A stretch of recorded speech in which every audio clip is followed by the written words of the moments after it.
So this image is obviously the selected desktop image for the day, generated by some intelligent entity, and how that intelligence is defined and how that entity is defined remains relatively indeterminate, depending on the way that one understands the operation of this particular selective tool that I'm using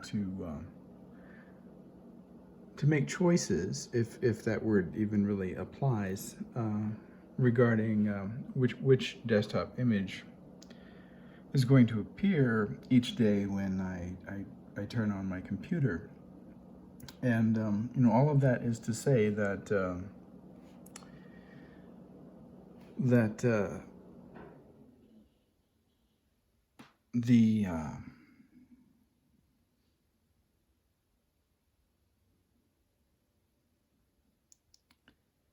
mechanics of the selection,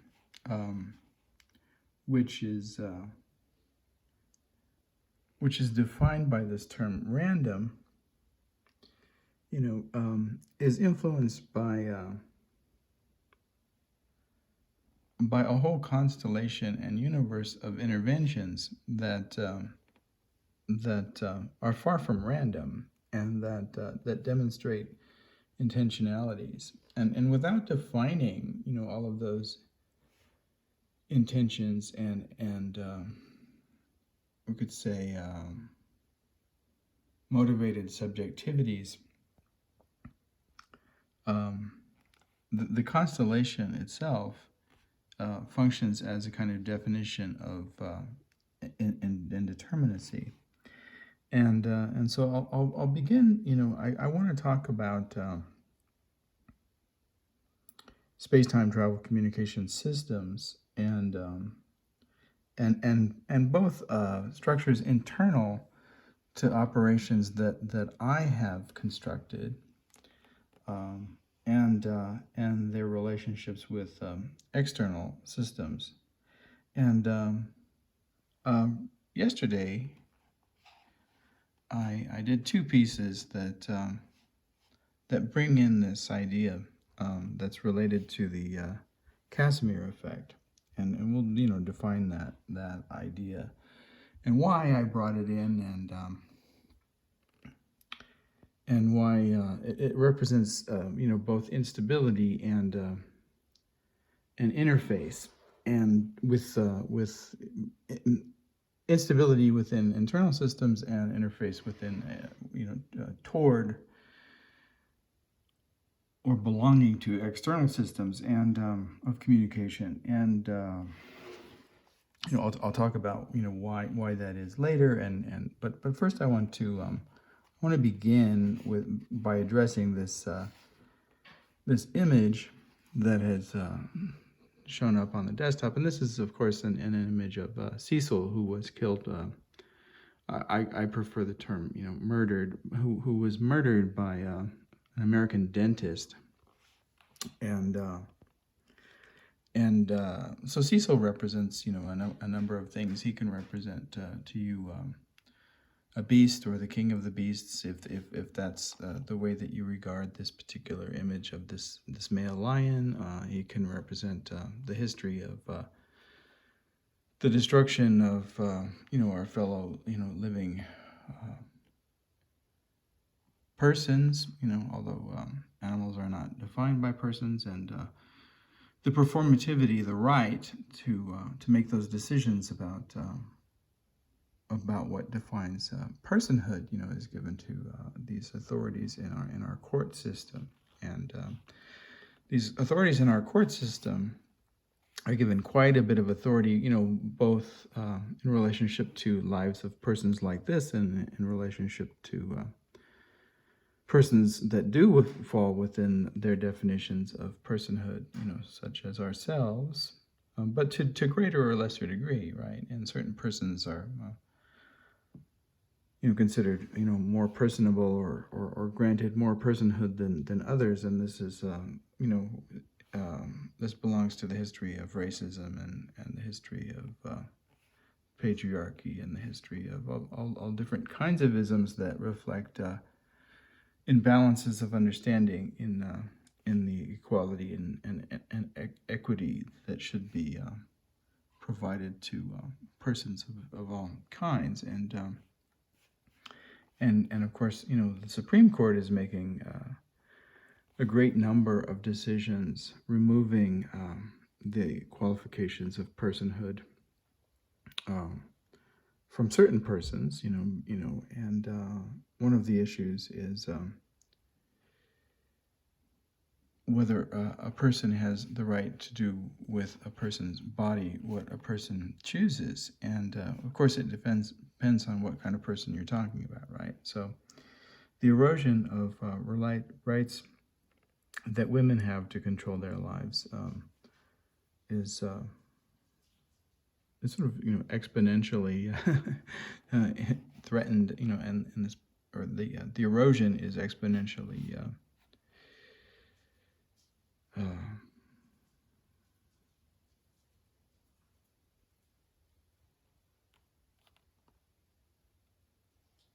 increasing, due to the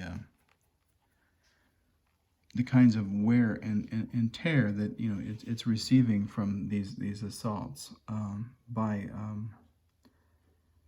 a Supreme Court that in many religious and ideological and ethnographic and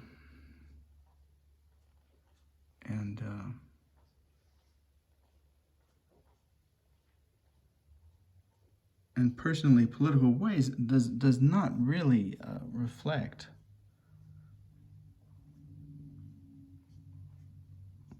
the diversity of the American cultural landscape, and that should be disturbing, to anyone who truly believes in a system of democracy and who truly understands the reason and rationale for a separation of church and state, and a separation of a personal ideology and the decisions that are made by a rational and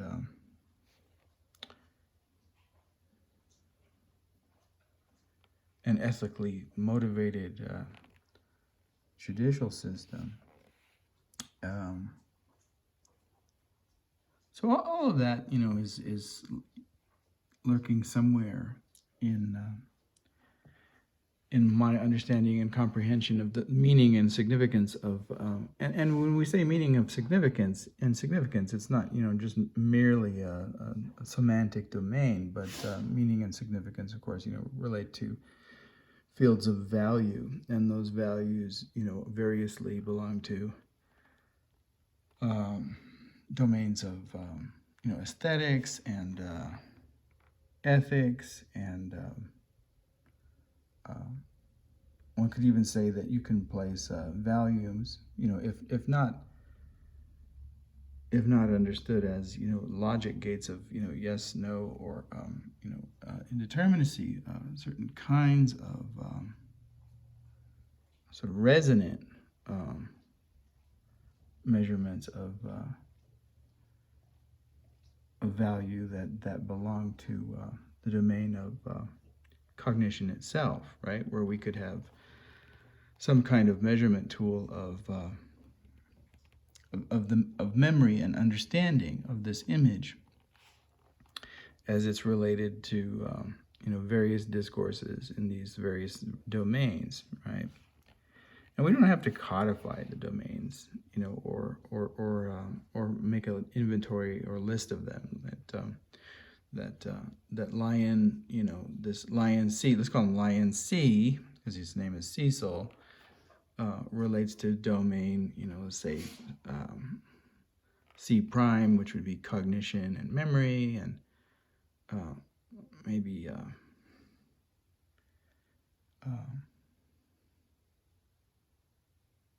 E theta, because because he relates to this continuing destruction that that greedy capitalism is performing on our world, in which another decision that I keep coming back to the Supreme Court. The Supreme Court, just made that basically, the EPA has no right to exist, right? I mean, that's what the decision ultimately comes down to, because for an agency to have any function, it has to have the ability to act, right? And the Supreme Court has just restricted the Environmental Protection Agency's ability to act, and effectively the EPA can't do anything unless Congress promotes a bill and passes a law that says it can, and otherwise Congress can strike down any action, and then the Supreme Court will support it that the EPA decides to perform, and the effect is ultimately to take all of the power out of the EPA's hands, because as it has been noted, the Republican Party has effectively made the institution of Congress dysfunctional, right? You're not going to get anything, because because if children are dying of water that's contaminated, but someone is making 50 cents on this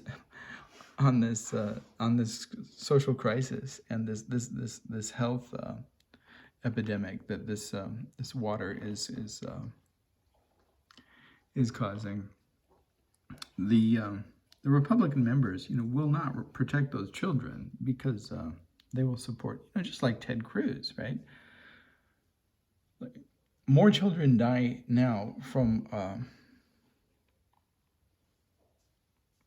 violence related to guns in various ways than they die of anything else in the United States. But Ted Cruz is not going to do anything about it, because he's making money from the gun lobbies. He's making money effectively, from the deaths of these children, and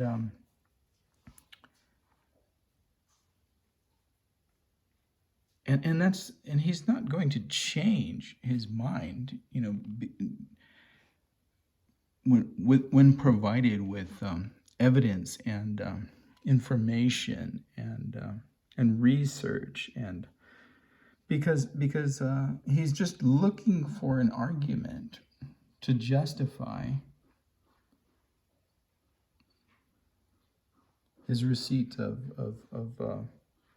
all this wealth, that he obtains from this political position, so the discourse for someone like Ted Cruz becomes, well, how do I, what information and what discourse do I utilize to maintain my hold on these resources, this money, and it's motivated by greed. And if you see this lion as an image of egocentricism and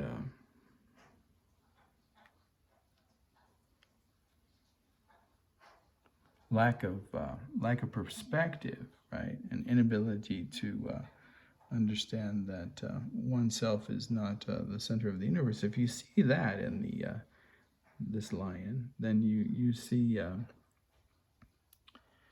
something else.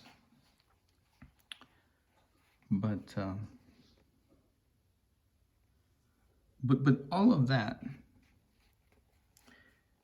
and all of those aspects of communication, that are being presented in this image, may or may not anticipate the way that space-time travel communications uses an idea of convergence or confluence or conflux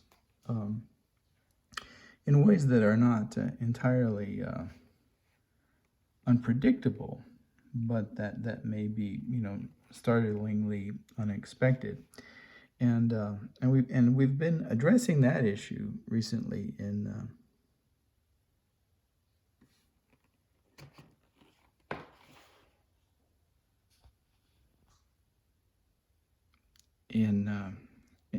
two forms: adjustments of space-time travel values, and an attempt to bring the system that I refer to as space-time travel communication coordinate set into contact and interaction with the construct of another communication set, modeled on this dance that the honeybee performs to let other honeybees know where resources, flowers, are located, and their and their distance, from the dance being performed. This Waggle Dance, and this system depends on an understanding of a vector or trajectory from the point of communication of a certain, and a displacement of a certain distance. And it would be odd if the dance communicated a locus, a point of intended destination that wasn't defined by a displacement, right? It's possible, but imagine what a complex and elaborate dance it would have to be if the honeybee performed a representation of a ramble as opposed to a displacement. And it's not impossible. You can draw a map, and it may be that in certain map making forms, like for example, like in Aboriginal representations of the dream time, that there are markers that relate to landscape systems that are certainly far from being defined as displacements or vectors, and that forms within and between the relationships between these markers, although not undefined rambles, but certainly aren't straight lines. But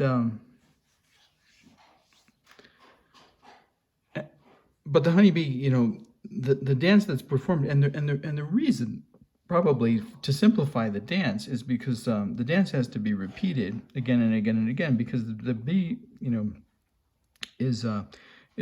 she's making contact with other female worker bees, and the repetition of the dance, right, is its mode of communicative quantification, you could say, in the same way that having a lot of viewers of your YouTube channel is a representation of communicative quantification.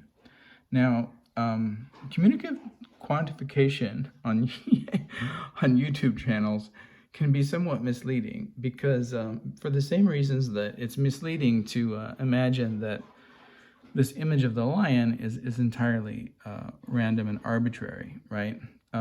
A certain amount of misinformation and distortion, is inherent in the representation of these values, and that distortion and that misrepresentation of these numbers, supports supports capitalism, right? Because the motivation, is to make money, and so once you start seeing ads, then you have distortion and misrepresentation, and not only in the functional values that are assigned to the representation of quantification within your communication system, but also to the semantics and the semantic fields that are assigned to that field as well, right? So that algorithms that will generate relationships to the semantic fields of those domains that they recognize within, for example, this image of the lion, if this were, going to go on YouTube, but maybe perhaps none of the issues and the semantic fields that I mentioned earlier would be represented, by the relationships established, via those algorithms with external semantic fields, and this discussion, that I'm having here, and again, and the reason for that is because you could say the force, however you define it, whether you define it as a G-force or an aspect of the metaphorically, Casimir effect, or whether you define it as a relationship to the values and energies of the atomic particles that these the semantic fields are composed of, or whether you define it, in simple Newtonian terms as a trajectory, provided with a certain amount of force, and the pulls of gravity and extra phenomenal extra is probably the wrong word, epiphenomenal forces that can be defined within the system, for example, wind and whatever else. However you define, say, the motivation or goal that belongs to any intentionality, and those intentionalities, include, communicative selection, right? Not just sometimes we imagine that communication belongs to this intentionality that has to do with expression only, but of course that's far from being the case, and it leads to confusion about categorizing what we might mean by, for example, conceptual art, right? So if you're someone like Kenneth Goldsmith, then you see conceptual art as belonging to this domain of intentionality that is selection, but because that it is selection, it is not expression, and because it is not expression, it is not creative. It belongs to this domain of the non-creative communicative selection, and it is communicative selection, and but it most certainly can belong to the domain of expression, as well as to the domain of creativity, because all acts of selection and interpretation are inherently creative and expressive, right? In other words, I don't reach for something. So the coffee that is sitting on my desktop is already there. I don't have to verbalize it as a lyric or other type of poem to manifest it. And if I reach for it, it's already an expression of my desire as an embodied subject to experience and to incorporate whatever belongs to this cup of coffee into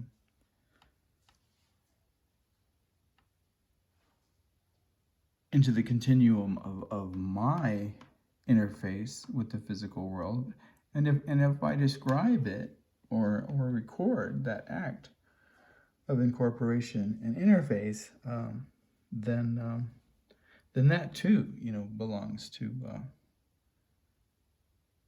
both the continuum of my phenomenological experience and to the expression and of it and its being placed in the world as a creative act, right? All right, so all that being said, the first that's a long ramble, and as a disclaimer, once again, I don't really know where I'm going, but I know that there are a lot of space-time travel communication coordinate issues that we need to address simply because we are changing the nature of the machine by attempting to incorporate it with this other understanding of the Waggle Dance, and of course you recall that we're doing that by adding 20 new playlists to the 340 playlists that we already have. And today I'm talking about, or I want to get to the point where I start talking about the 5th playlist that we're adding, which was formerly, titled, had some title related to space-time travel experimentation, and now because of a number of issues, and because of primarily because of the adjustments that we're making in the space-time travel communication coordinate system, I've changed the title to a conflux of singularities. And some of the elements within a conflux of singularities are already represented on the YouTube channel in the form of different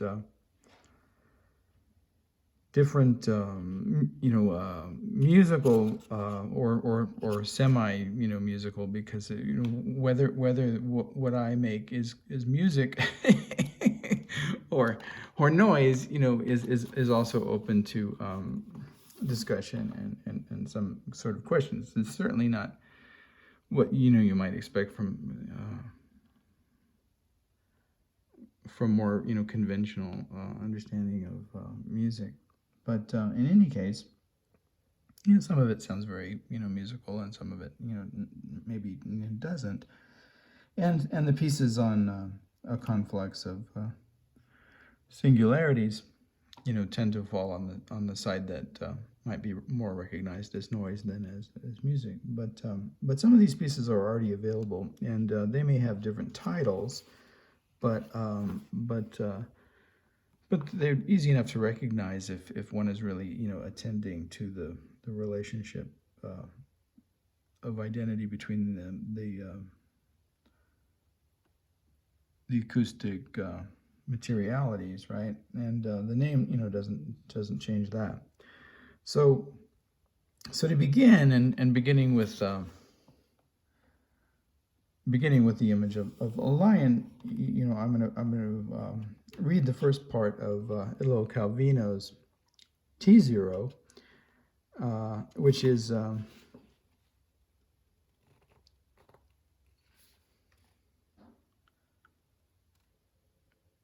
the titular poem in the collection, T0, and it should be obvious, from the reading, why and how it brings the image of Cecil, and it's interesting that his name is Cecil, and what Cecil means, particularly in relationship to this idea of travel and communication and space-time travel communication. But let's leave that in abeyance for a while. So here is the first few passages from T0.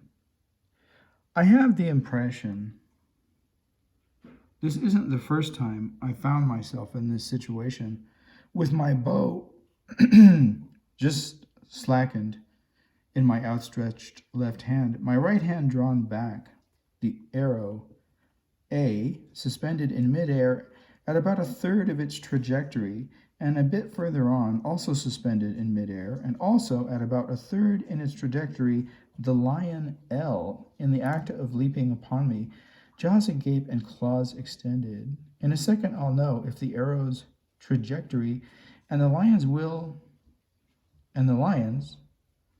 trajectory will or will not coincide at a point X crossed by both L and by A, and at the same time, Tx, that is, if the lion will slump in the air with a roar stifled by the spurt of blood that will flood his dark throat, pierced by the arrow, or whether he will fall unhurt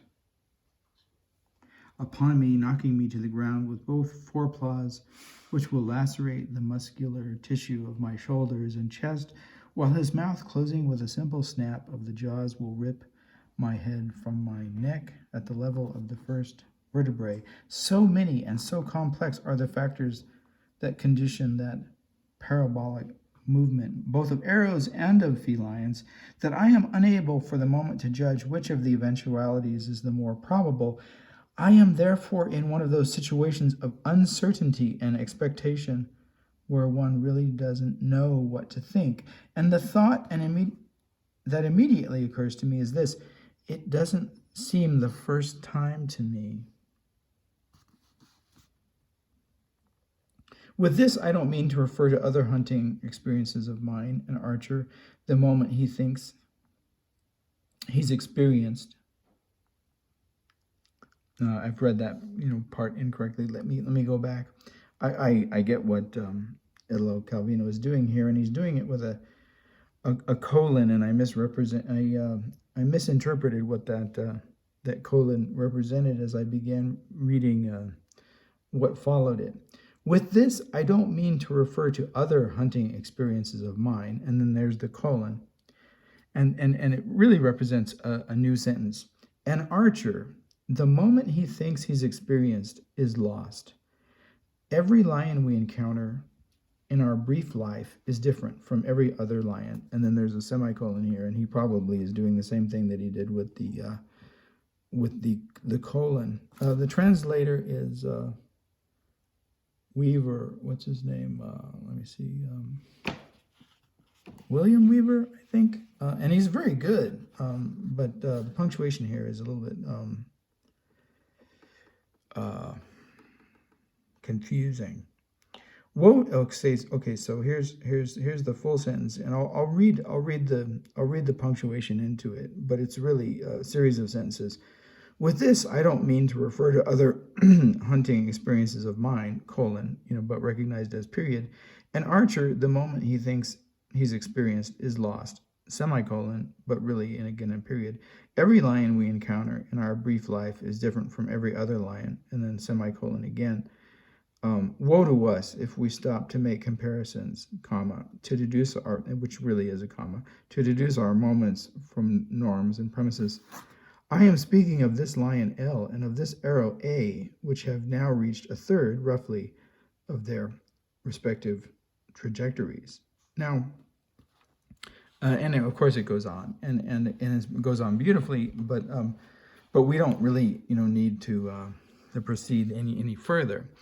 And the reason that I'm reading that passage is because the way that the arrow and the event horizon defined by the confluence or the conflux of the arrow and the movement, right, of the arrow and the movement of the lion. Now this narrator is frozen in time and narrated from a position as if his consciousness could move in time, while the physics of the universe was frozen and static, and that makes it an extraordinarily interesting narrative strategy. And for the purposes here, it helps us to define what this trajectory, whether it's defined as a displacement or a ramble or something else, or that can be given a form that is semi-predictable in relationship to other movements and patterns of communication. What this movement toward the communicative gesture means as a motion in space-time, and that's valuable because it relates, both back to the way that in space-time travel communication systems, a certain amount of coordination is required, right, within periods that can be defined as durations of communicability. Those durations of communicability have to do with, for example, how long an observation that might be represented by, number of views remains accessible, to consciousness, accessible visibly or accessible communicatively, right? And you can make at any point in time, you can stop. You can't stop time, but you can take a photograph and you can record, what events were configured within any particular confluence or conflux in that space-time duration. Now, I don't say moment because moment is a very abstract construct that even in a photograph, you think that you're recording, this precise moment in time, but every photograph is a picture of a duration. Now, we don't know what f-stop was used in recording this image of Cecil, but we do know that it's defined by a duration. Now, whether that duration was a second, which I doubt, because there's some some degree of precision in the detail and the clarity in which we see Cecil. But you see back here that these weeds, are out of focus, and so there's a certain amount of focal depth of field, and if the duration were infinitely long, if Cecil had remained in this position for 10 years, and the weeds behind him had remained in this position for 10 years. And the camera had remained in position for 10 years. One would expect that everything would be in perfect detail, but we can see that that Cecil's nose and Cecil's ear are also both in focus. So the soft focus of the weeds tell us that this image didn't require 10 years to take. And the focus that exists in the space that exists between Cecil's nose and Cecil's ear tells us that that there was nevertheless some duration of time, whether that duration was 1,000th of a second or a full second, which I highly doubt. But whatever that duration was, that it wasn't infinitesimally small. Because if it had been infinitesimally small, one would expect that only an infinitesimal amount of Cecil would remain in focus. So time, represents itself in various ways within the image and our ability to perceive it. But it always does so as a duration, or one could say segmentation of time. And so what the passage does is it allows us to think of those segments, those durations, and the communicative acts that exist within them, right, as being performances of a kind of confluence. And I'll describe that in various ways. But the first way that I want to look at belongs to, let's see if I can find it. All right, so here are two pieces that relate to the Casimir effect, and we haven't really fully defined that yet, and we may not have the time to fully define it in this piece, but whether we fully define the Casimir effect or not, and whether I'm able to fully explain and examine the way that I'm utilizing it as a method, or as a metaphor at least, perhaps it will become a method, but that I'm using it as a metaphor in this kind of reaching that the Italo Calvino describes, in terms of almost like time's arrow, right? That the confluence and the conflux of these events is formulated as a relationship between the pounce of the lion and the intention of that pounce, which is, of course, to devour or defend itself against the hunter, and the intentionality of the hunter in drawing back the bow and releasing the arrow, right? That will presumably, not proceed through space in the form of a waggle, but more directly, as does the description that the bees provide, right, for the location of the resources, that we refer to as flowers, that it communicates to the other bees, her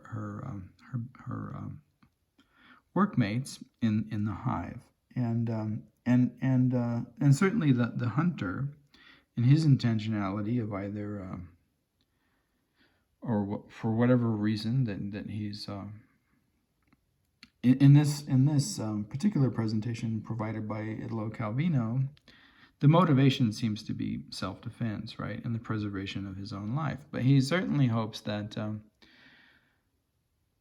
that the trajectory of this arrow, now how much he's accounted for these epiphenomenal elements in the environment, is uncertain. What the wind is, or perhaps he'll discuss this later.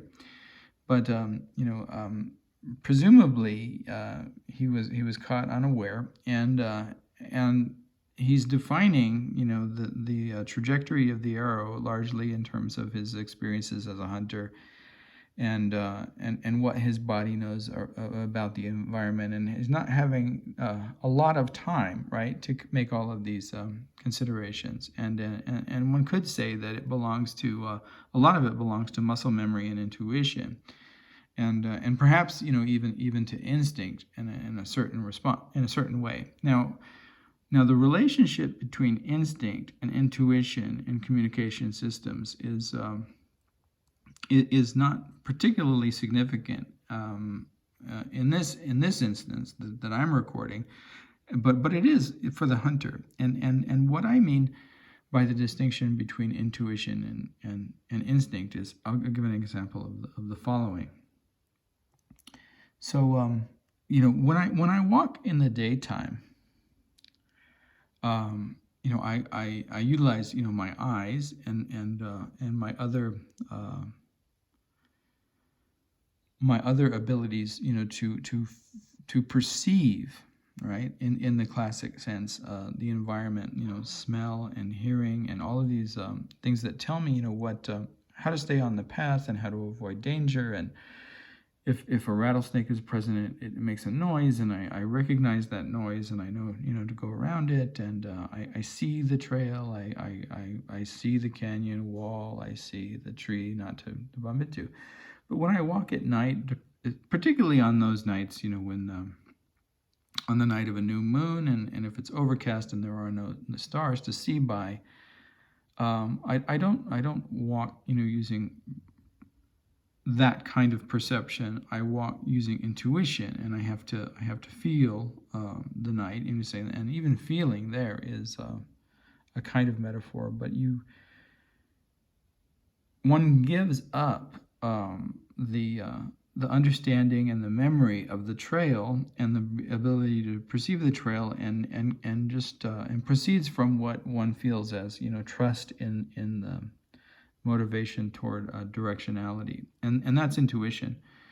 But instinct is when one wasn't expecting to find a rattlesnake on the trail, and one is just about to step on it, and then in the next moment one finds oneself 10 or 30 feet somewhere else, meaning that the leap and the escape of the threat of danger occurs even before it becomes part of consciousness. It's in the same way that if one reaches for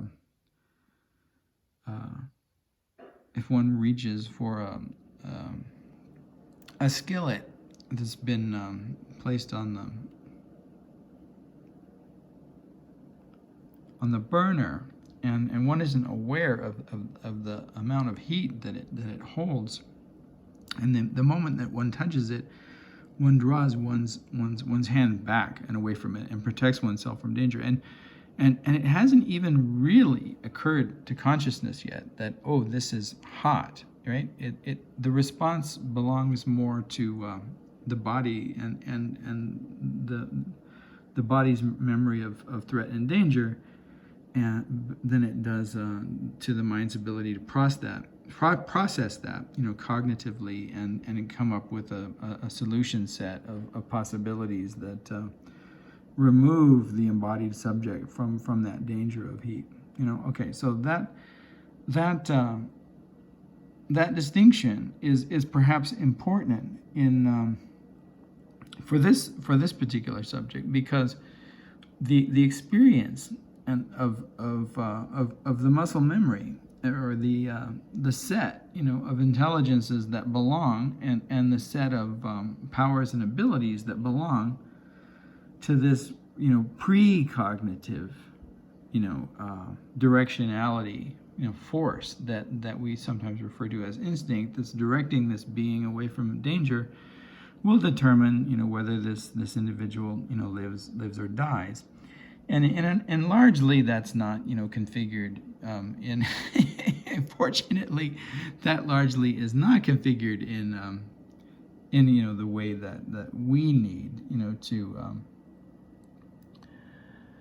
understand the kinds of communication systems that belong to this form of communicative engagement, right? And so that distinction, although important to the life of the hunter and important perhaps to the survival of the lion, represented in Italo Calvino, doesn't really come in here. What does come in rather is motivations of intentionality that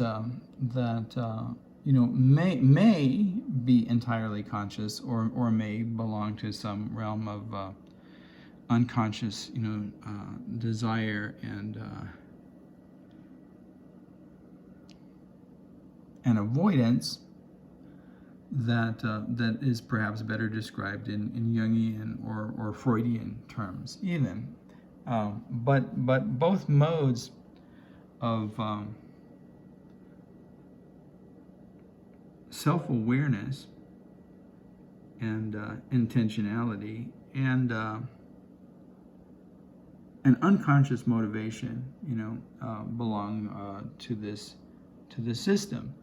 And so any confluence or conflux, of material expression, one can define it as a kind of reaching, or a kind of a shooting of an arrow, or a kind of moving toward, and sometimes one is moving toward a stationary destination, and sometimes that destination, as in the case of the Italo Calvino, is also moving toward you, right, as an engagement in discourse. And so the first thing that I want to talk about is that idea of when that arrow or that reaching, what defines the accuracy of that, if it's not a matter purely of experiential practice and hours spent, as Malcolm Gladwell says, to become good at anything you need to spend thousands of hours doing it, and part of that is certainly true in space-time travel communication coordinate systems, just like in other forms of discourse. The more time one spends practicing, the better one gets at it. But but one doesn't always hit the mark, and I want to begin with that idea of time's arrow and conflicts and missing the mark. Okay, so So here's one example, and in order even to talk about this example, I have to change the space-time travel coordinates within the system. So views in this system, as you're well aware, represent observation, and observation is enlisted here as a form of communication. So the form of communication that we're seeing right here is 1, or this number 0. Especially when we get to the full 360, but even now, I think now we have, with the addition of a conflux of singularities, we will have, and I'll have to recount to make sure that I'm remembering correctly, but I believe that we will have 345 playlists representing our movement towards this 360-degree circle. All right, so with 345, 0 can also represent that number, because as a circle, right, 345 is the number that precedes 1 if we return back to 1 after 345. So no views can also represent 345 views, or the communication coordinate 345. So we can either discount the no, or we can represent it as 345 at this time. Eventually we'll represent it as 360, and then we'll have a problem of indeterminacy again. So maybe we should actually, instead of, I perhaps have misconceptualized the way that the system works. To become fully operative, I believe that we don't want to represent 360 units, but 355, because if we represent, let me see if I'm thinking of this correctly. Well, I'll work that out later. But in any case, you see the problem. If 360 returns us to 0, then it's no longer the number 1, but the number 0, right? So if 359 is the number that precedes, or maybe we need 361. No, well, I'll figure that out later. I have to conceptualize it to make it work. But let's figure it out. All right, so 360 returns us to 0, and that's the top. But we've been counting the first number in the series as 1. But if we count, and I'll go back to the playlist itself. Here is a conflux of singularities. And I'll just scroll down. I'll scroll through it quickly for anyone who is interested in making an inventory of the communicative system. All right, so that's been accomplished now. That is a conflux of singularities, and that exists as, let's count off the units, that exists now as space-time travel communication coordinate 1, 2, 3, 4, 36, right? So this is a configuration of 30 units within space-time travel communication coordinate 36, or it's become space-time travel communication coordinate 36. And so there are 30 options within that particular space-time travel communication coordinate. All right, so here's where our 360 degree circle begins, and we always count these as 1. So in a 360 degree circle, the value 360 is equal to the value of 0. So if we had 360 units, the final unit, let's see what the final unit is now.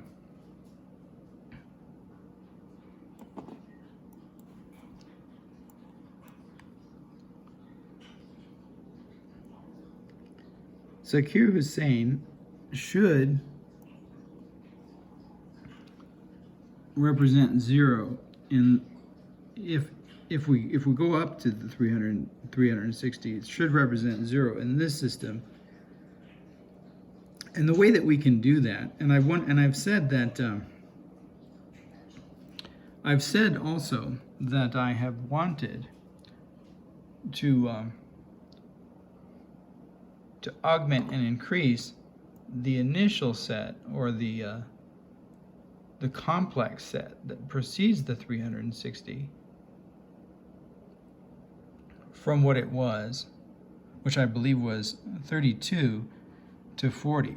And if that is done, and the last unit in the preset is Zakir Hussain, then we'll have completed conceptually the work of the 360-degree circle and its implied communicative ability to operate as vectors in space-time, as in the Waggle Dance. We'll have made that work with the system that we have here, and so that's what we need to do, and that's now become a new project proposal growing out of this discussion, and a way of maintaining the integrity of both systems, the Waggle Dance and the way that this Apple playlist functions as a modifiable and adjustable, right, time machine, or space-time travel communication machine.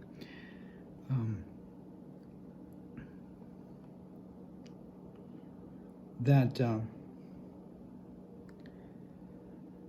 can enlist, potentially, although there's a certain point at which one stops doing the work because it just takes too long to do, but potentially any number, even though it's limited to what looks like a linear presentation in space-time, right? But because that we've conceptualized it in a certain way, we can bend that linearity into a number of different dimensions. And the bending of a linearity into a number of different dimensions is precisely what this set of macroscopic material interface electromagnetism represents. And what I haven't gotten to yet is what it was reaching toward, and I'll do that, and then I'll talk about what the Casimir effect means as a metaphor, for this system. And as you'll notice, we're approaching our designated, time limit, but we'll certainly be able to break this up into a number of different segments of discussion. Okay, so in order to explain this reaching, I need to go here. So this was a piece that was put up on ModPo recently, and it's John Cage, and of course I've always been interested in John Cage as a conceptual artist, and occasionally I like his music, but more than liking his music, I like the way that he's organized his understanding of what music is and what music can be. And so one can like Cage without liking a single recording that Cage ever made. And with perhaps, the exception of some of the talk pieces. What's the I used to have a tape of, and I can't remember even what the title was, but it's a recording, and there's some electronic music in the background, and I can't even remember the one of Cage's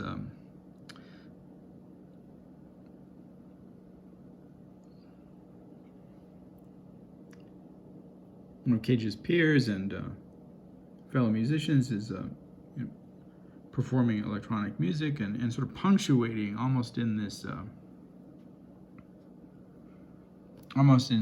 sort of Mickey Mousing way a series of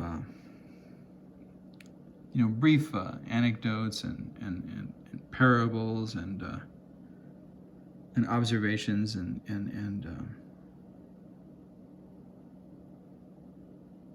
discussions, about these principles that Cage utilizes to, construct his understanding of chance operations and the title of this piece isn't displacements, but I'll look it up and see what it is. But other than something like that, I think it's really easy to really like Cage and perhaps not like anything that he ever produced as a recording. And the reason that it's impossible not to like these kinds of work and his discussion is because they are, in a sense, the poetics, right, or whatever the equivalent is. They are the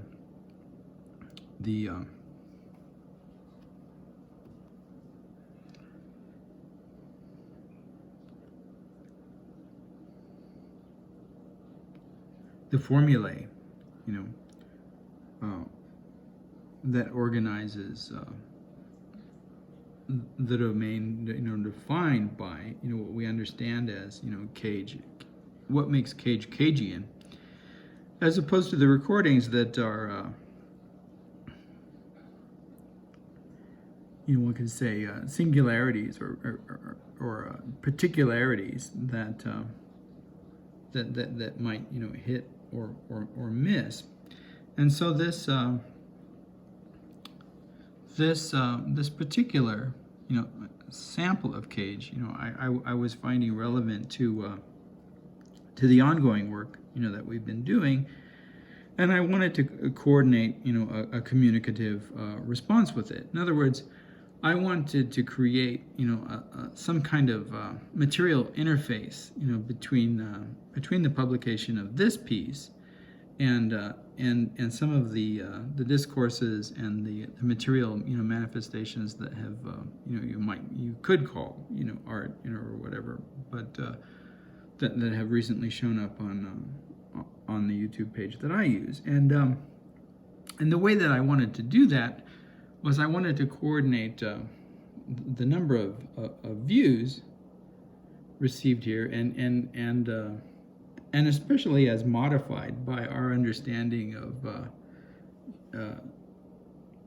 transformations in and presentations in discourse as modifying communication as system, right? So one of the modifications that's really obvious that we've made is in producing the series of if 6 was 9 or if 9 saw 6, the transformative transposition of 6s and 9s in our system, right? Where 6s become 9s and 9s become 6s. And this, of course, relates to a communication that was initially made with Ishmael Reed, and the content of that communication had to do with bringing the events of this artist and musician Jimi Hendrix and his life and his death into bringing that content into a mode of memory that would enlist it as part of this transformative grammar of communication coordinates. And that transformative grammar is very simple. It involves the transposition of 6s and 9s, which relates to this Hendrix song if 6 was 9.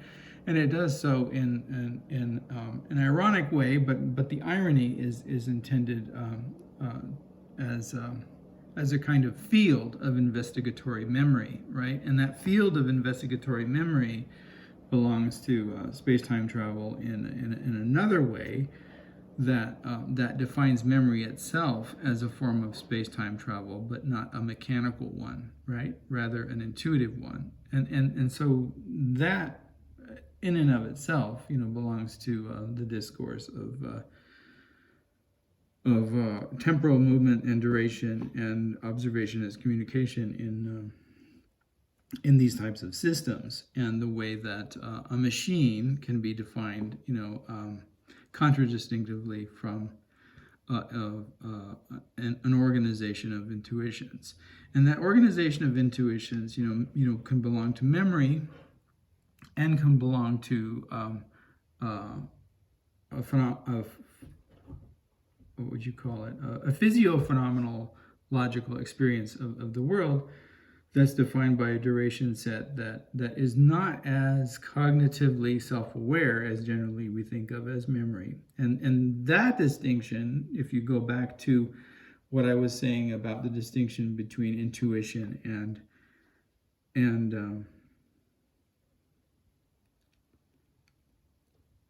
and this sort of almost automatic, right, and pre-conscious idea that belongs to at least my comprehension of what instinct is, that distinction now becomes relevant when we begin to talk about the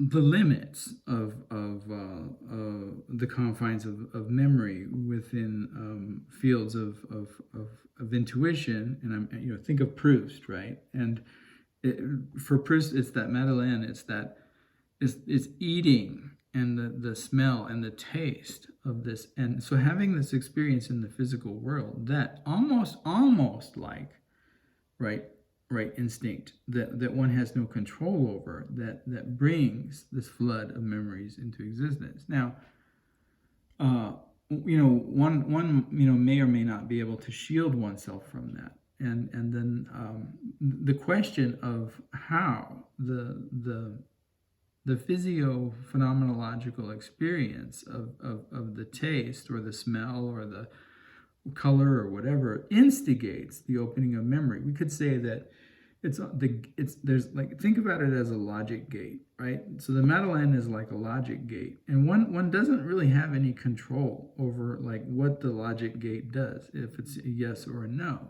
But one has control over whether one enters the domain that it opens or closes, right? So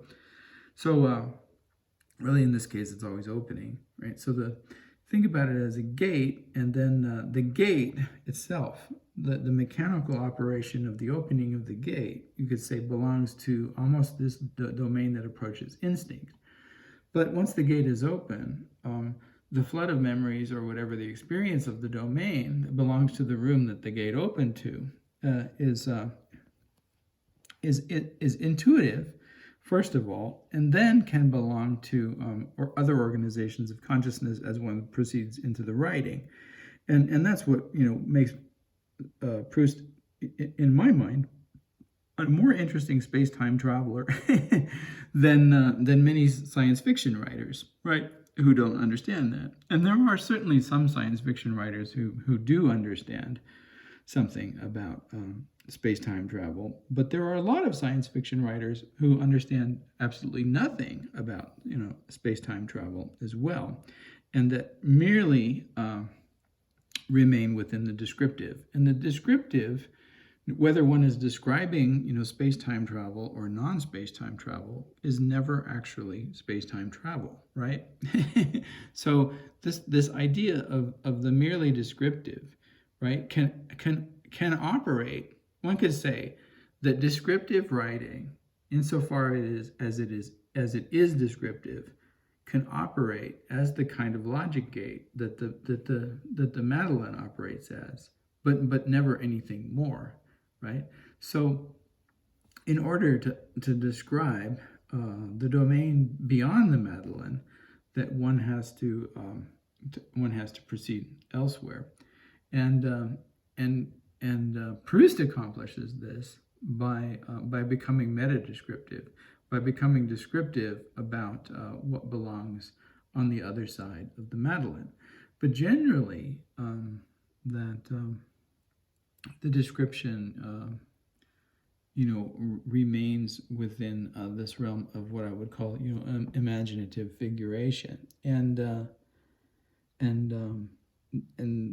some of that is interesting, but belongs, elsewhere, and we'll leave that discussion for perhaps some other time, and get on with we're exceeding our limit here already, and I haven't even gotten to the first intended point of convergence. All right, so we have here 700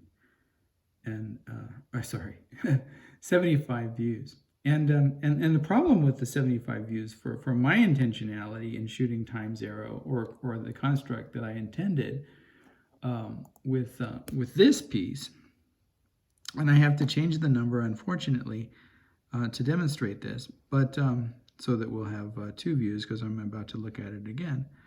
But I was interested in saying something about John Cage, and I was interested in saying something about that particular description of cages, and I was interested in saying it in a manner in which this piece, macroscopic material interface electromagnetism, could become a metaphor for the interface of communicability, and because Cage's piece itself is about communicability, right? So I wanted to think about, okay, well, what other ways of thinking about communicability other than syntax are there? And so, of course, I immediately thought of, well, what about confluence? What about conflux, which is a lot of what we do, right? So in order to make that connection, I wanted to connect the space-time travel coordinate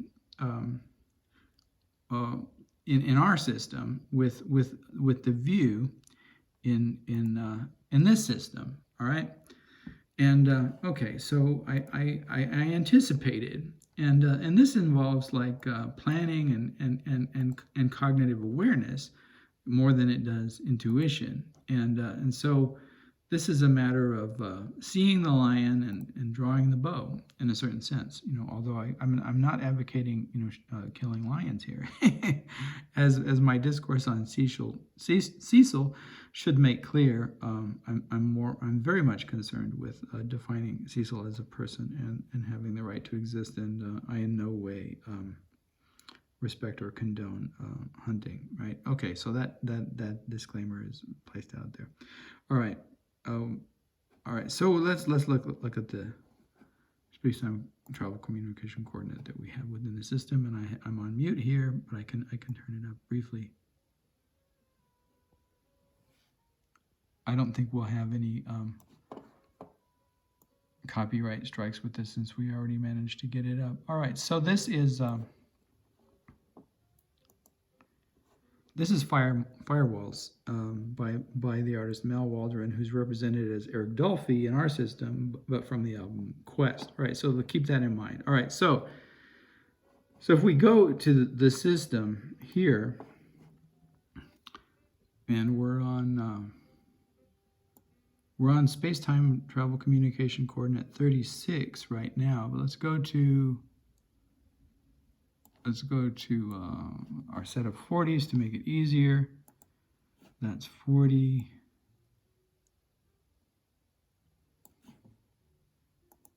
That's now 80. And of course, these numerical values are in transformation right now.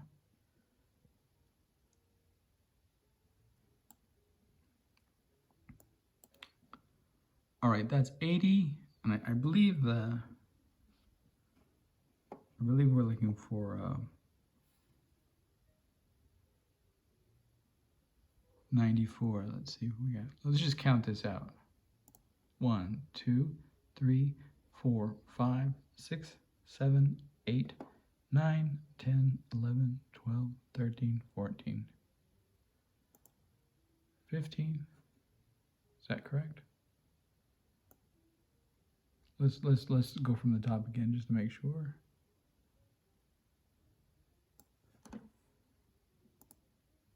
All right, that's 40.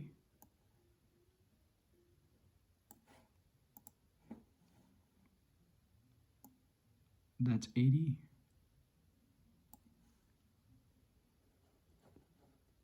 One, 2, 3, 4, 5, 6, 7, 8, 9, 10, 11, 12, 13, 14, 15. All right. So the value for this particular version of firewalls, this one that occurs on the Mel Waldron album, that is represented here as the Eric Dolphy album, The Quest, is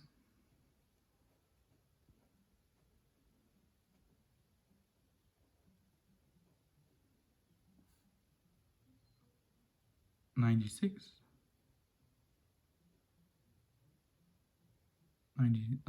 96, 97, 98, 99, 100, 101, 102, 103, 104, 105, right? But the first opportunity that we had to recognize a kind of convergence between this version of the firewalls, that's what did we say?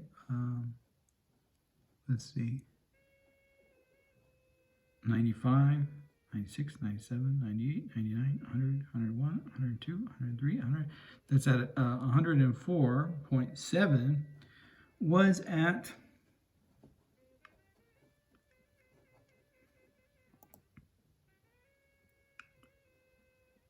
was at 95.1. Now, 95.1 in our system, because of the transposition of 6s and 9s, is actually 65.1, and at 64 in this system, I began constructing this piece and configuring it with a relationship to a different version of firewalls, and variation, right? Variation in the realization of composition is also part of our discourse and relates to our discourse on Gertrude Stein, and also to our discourse on, particularly to our discourse on John Cage and an understanding of 4 minutes and 33 seconds, and how the interval of 4 minutes and 33 seconds belongs to a conception of Cage's, and one could say that any interval, the sound within any interval of 4 minutes and 33 seconds is a kind of conceptually, found art construct, in the same way that Marcel Duchamp's introduction of various found objects belong to this sphere of constructing and finding as expressing. And one could say, well, not every acoustic interval of 4 minutes and 33 seconds belongs to John Cage as a kind of copyrighted compositional strategy, and that's certainly the case. But what's interesting is that it raises all these problems of ownership, and so the way that Cage's composition works in a piece like that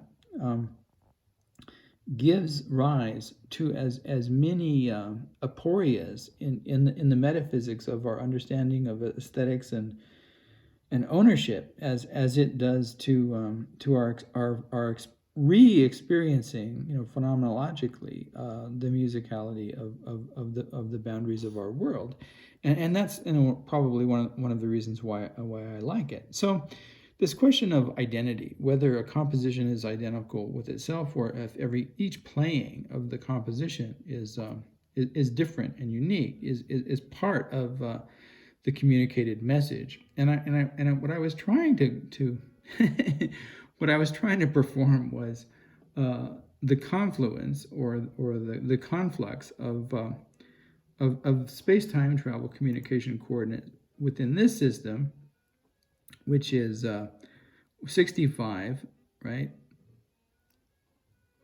In our system, but here represented by the number, by the physical number 95, and its relationship to the number 65. So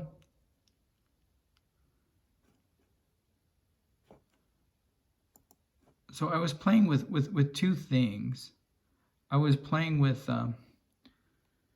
firewalls, not being identical with itself, and I was playing with this idea of, the you could say the yes-no of the transformation of the 6 and 9, right? So that, the 6 could represent a 9, or it could represent a 6. And so you have two options in regarding the numerical values here, right? And they're interchangeable, in both directions. All right, so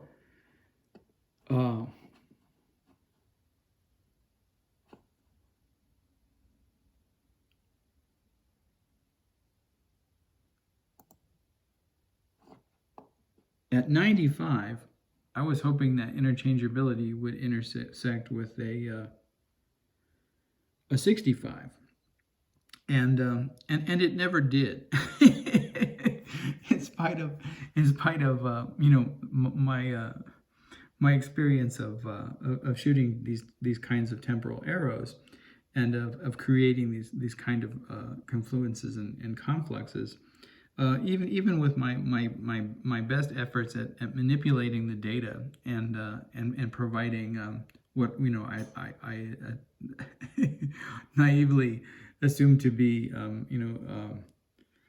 helpful instructions, the numbers never arrived in sync, and so there never was a 65 that corresponded, a 65.1 that corresponded with a 95.1, and therefore the figural metaphor, if 65.1 were 95.1, were never made it. One can say that the archer failed, and so those kinds of failures, right, or that one experiences as a kind of failure, belong to that domain of intentionality that has to do with planning and composition as a strategy of one could say almost architectural organization. And failures at that level, interestingly enough, within space-time communication systems and communication messages, don't necessarily fail entirely. And there's always the ability that we have to go back and say, this relationship that I intended to establish as a discourse with this materiality, failed to hit its mark, but I can still talk about it, right? Like, so, which is something that the bee can't really do in the Waggle Dance.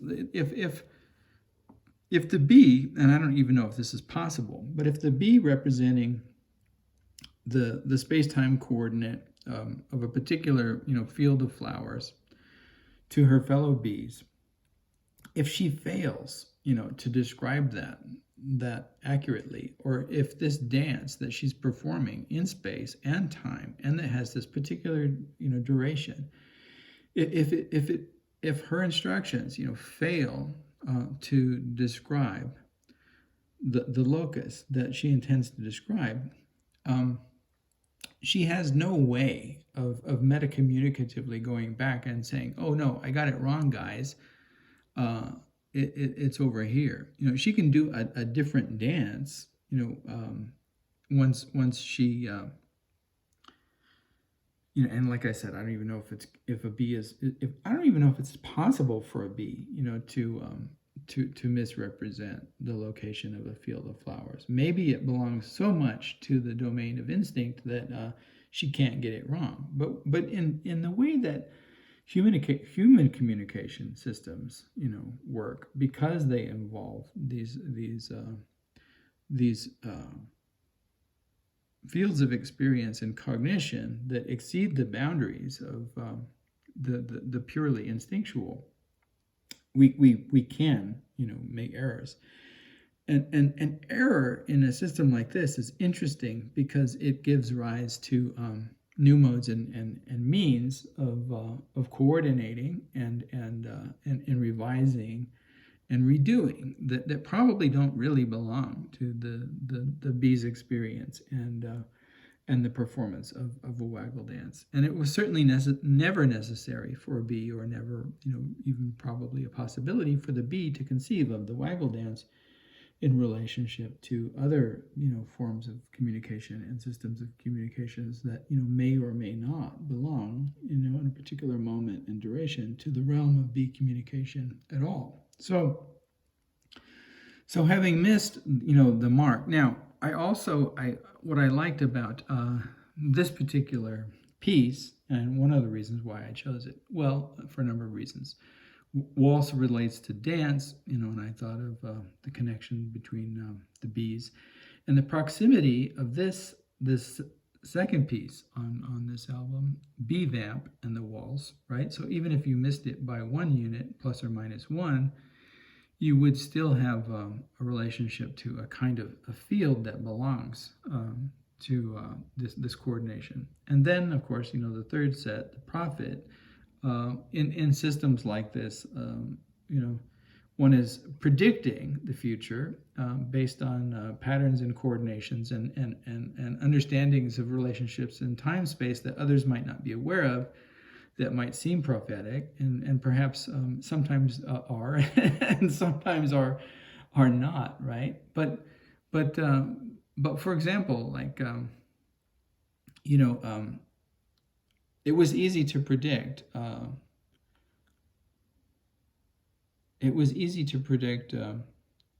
If one has one's pulse on the zeitgeist, it was easy to predict that not the precise moment, but a period in which apartheid in South Africa would fall, and it was easy to predict this for a number of reasons, because the way that one could feel the pulse of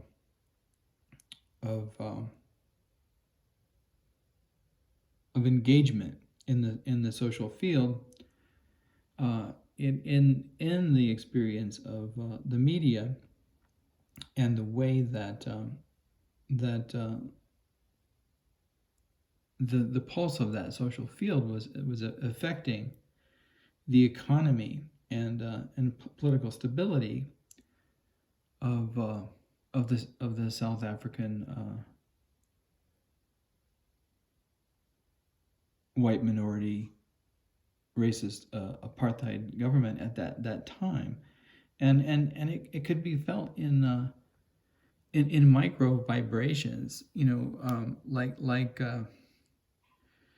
the publication and distribution of aesthetic forms, relating to this content from a variety of areas, including, it's making its way into the content of songs by, Peter Gabriel and Peter Tosh. Now, I'm not saying that, just because, something occurs as content in a Peter Tosh song or a Peter Gabriel song that predicts, you know, the future. But I'm saying that if one is aware enough of the patterns of human experience that belong to these material artifacts, that one can make predictions about the outcomes of institutions, because they are themselves reflections of these embedded micro and macro systems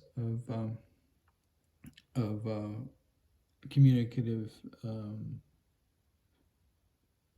social experience that can't escape, right, their relationship to the ideological stability of larger structures. Now, whether one, you know, can use all of that information to predict precise outcomes or not, you know, depends upon one's ability as an archer. But the importance of developing that ability is significant to any communicative system. You know, whether that communicative system is relatively simple or complex, and certainly, you know, space-time travel communication, you know, coordinate systems are fairly complex in relationship to more conventional forms and systems of communication.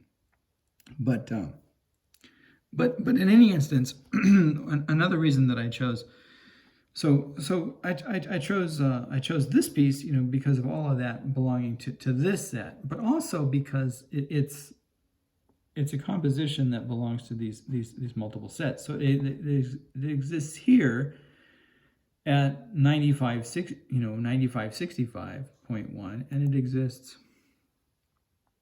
here in 96, and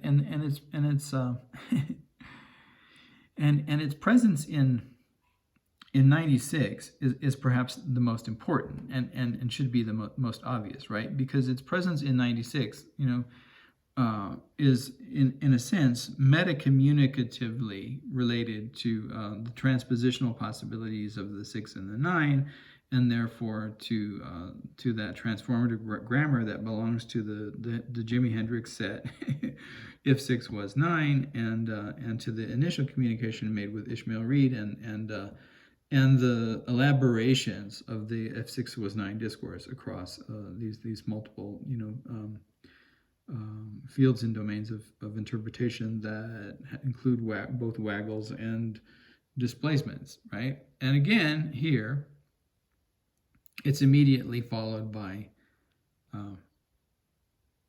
as you see, it's immediately followed by the same set of tunes that we saw in the first set by B-Vamp and the Prophet.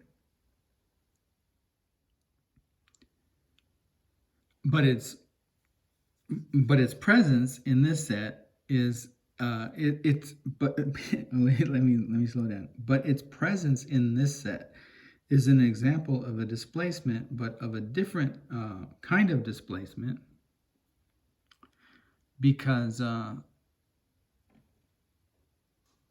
as you can see here, it's really just included artificially from at the 5 spot, right? And so its presence here, one could say, is mistaken, right? And that mistaken intentionality, you know, I had intended to address further if we were ever coordinated at the 6 and 9 level, which can still happen, but not from the perspective of the 69, but from the perspective of the 96 here. So if we ever reach, you know, 96, the archer has another chance to loose that arrow of confluence or conflux. But for the time being, the displacement of the values at the 5 spot into the values of blues in the abstract truth which I was conceiving of as another level of discourse, are no longer relevant. So as we approach, the number or the event horizon of the possibility of the number 96, we can re-engage that.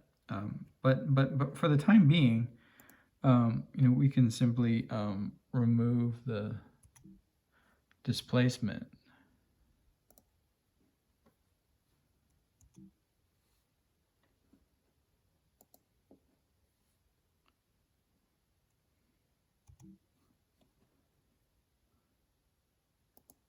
Right, and so that's a way of, like, I guess, reorganizing one's arrows after a miss. Okay, and then this was 95.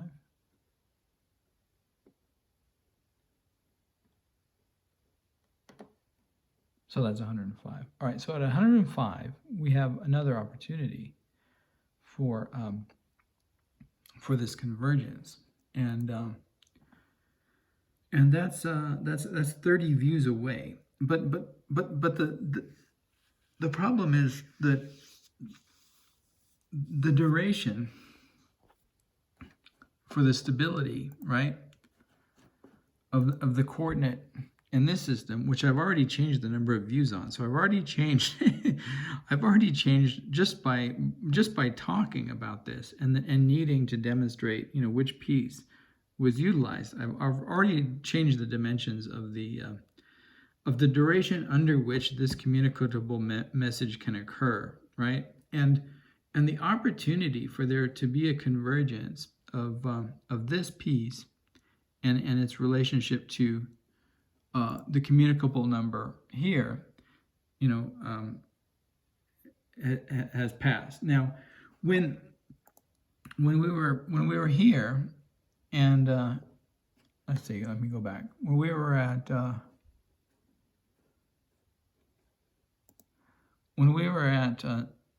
95 and or 96 and or 96 and or 69, which played with the whole transpositional possibilities of this. And when we had these over here as a displacement, this relationship to this piece, made a lot more sense than and I'll go back to the main page over here.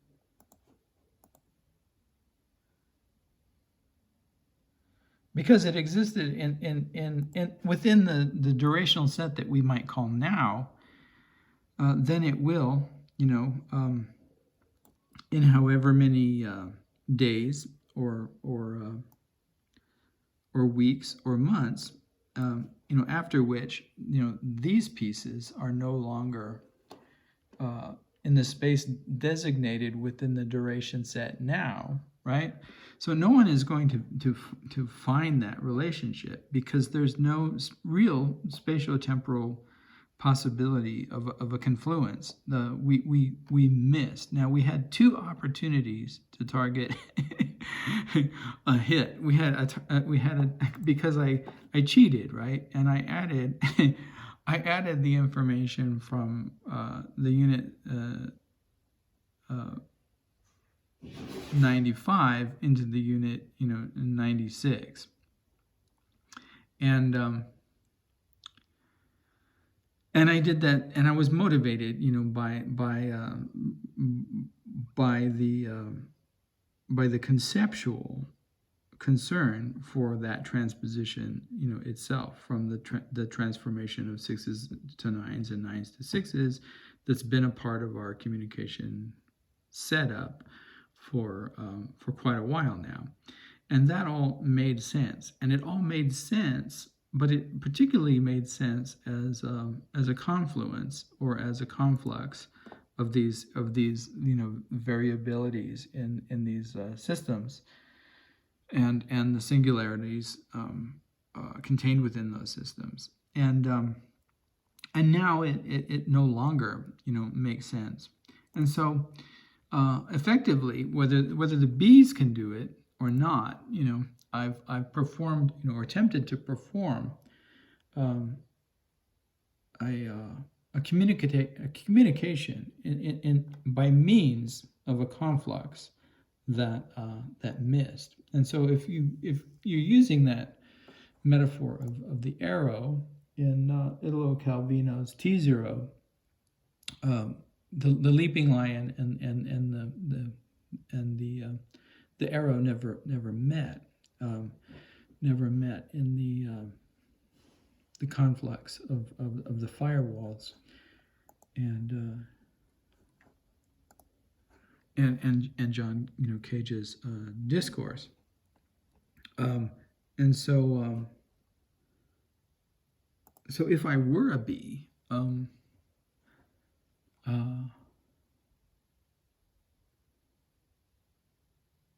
I wouldn't have the opportunity to perform this piece and explain, right, that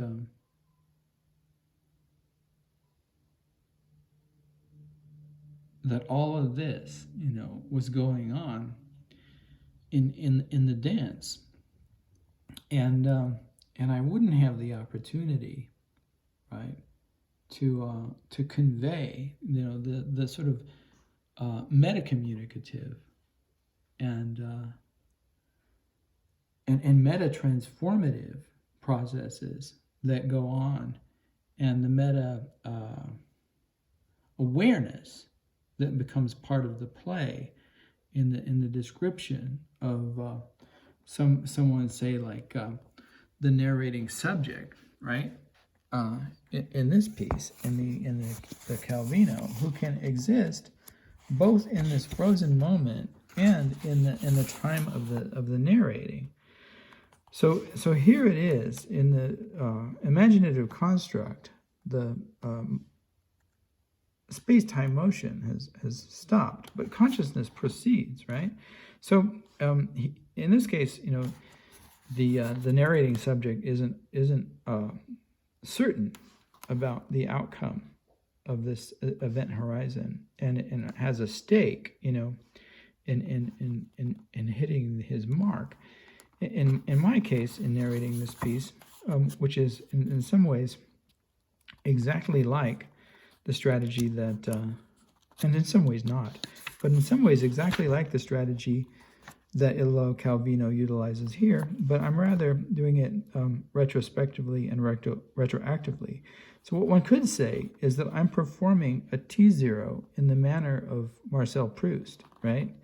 And that the T0 that's produced in this narrating possibility is about imagining an intentionality for the future, where I'm, retrospectively and communicatively, describing an intentionality that failed, and the terms under which it failed, in spite of a certain amount of effort put into to its success. Now, the stakes of that success were certainly not as great as the stakes are for the narrating subject in the titular piece T0, but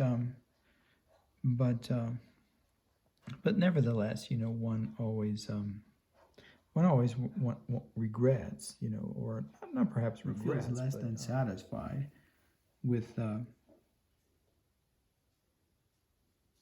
those attempts that fail to hit the mark, or fall so far from their intended destinations.